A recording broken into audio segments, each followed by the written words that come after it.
Welcome to Spagtastic. In this lesson, we are going to learn about the difference between plural and possessive S. This is a level 4 skill. We are going to begin by learning about how an S can be added to the end of a noun to form a plural. What is a plural noun? A plural noun is a word that shows that there is more than one of something. Remember that nouns are people, places, animals or things. Many nouns are made into a plural by adding the suffix s to the end of a word, for example birds or houses. Here are some examples of sentences that contain plural nouns, where the plural is formed by adding an s to the noun. The boy walked his dogs. Here the plural noun is dogs, which is made by adding an s to the noun dog. Another example is the stars are bright. Here the plural noun is stars, which is formed by adding an s to the noun star. We are now going to move on to learn about how we can use an s to show possession. Possession means that something belongs to someone or something. It is important to understand the difference between singular and plural nouns before we carry on. Remember that a noun is a naming word for a person, animal, place or thing. A singular noun shows that there is one of something, for example, one girl.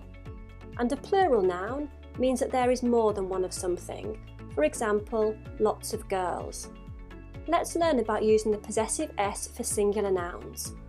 An apostrophe and an s can be added to the end of a singular noun to show possession. This means that something belongs to someone or something. In the sentence, the dog's lead was red, you will notice that there is an s after the word dog, and this is to show that the lead belongs to the dog. It is the dog's lead. It is important to understand that there is only one dog. Let's take a look at another example. The child's toys were all over the kitchen floor. In this sentence, there is an apostrophe and an s after the word child. This is to show that there is one child and the toys belong to that child. Whenever we show possession, we need to use an apostrophe. When a singular noun ends in s, there is quite a lot of debate around using the apostrophe. Some people use a single apostrophe, but others use apostrophe s. We are going to use apostrophe s. In the noun James, you will notice that James ends with an s. In the sentence, James's kitten is very playful, the kitten belongs to James, so it is the word James that needs an apostrophe, so we write James's. We are now going to look at how we show possession in plural nouns that end with an s.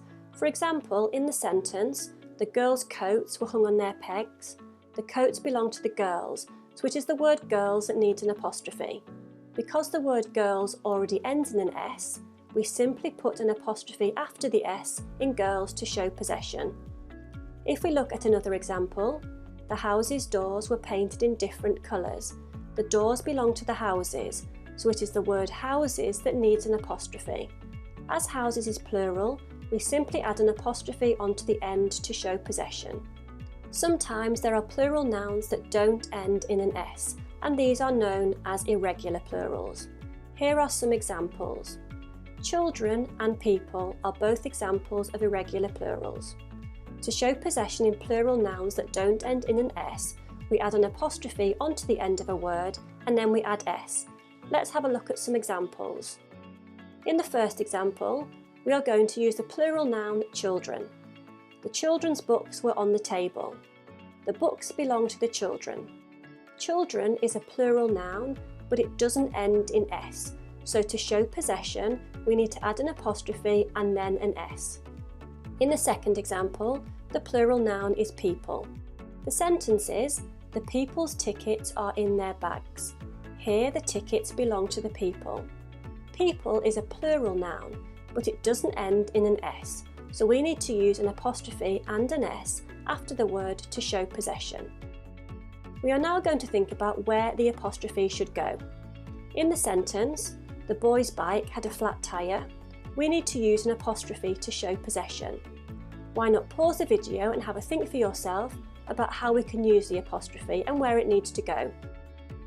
The bike belongs to the boy, so it is the word boy that needs an apostrophe. The word boy is singular.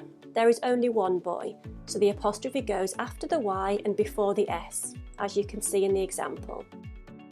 Here is another example. In the sentence, the car's horns beep loudly. We need to use an apostrophe to show possession. Why not pause the video and have a think about where the apostrophe needs to go? The horns belong to the cars, so it is the word cars that needs an apostrophe. The word cars is plural. There is more than one car, so the apostrophe goes after the S in cars. Here is a summary of what we've been learning. To show possession in regular singular nouns, we add apostrophe S. To show possession in regular plural nouns that end in an S, we add an apostrophe to the end of the word. And to show possession in irregular plurals that don't end in S, we add apostrophe S to the end of a word.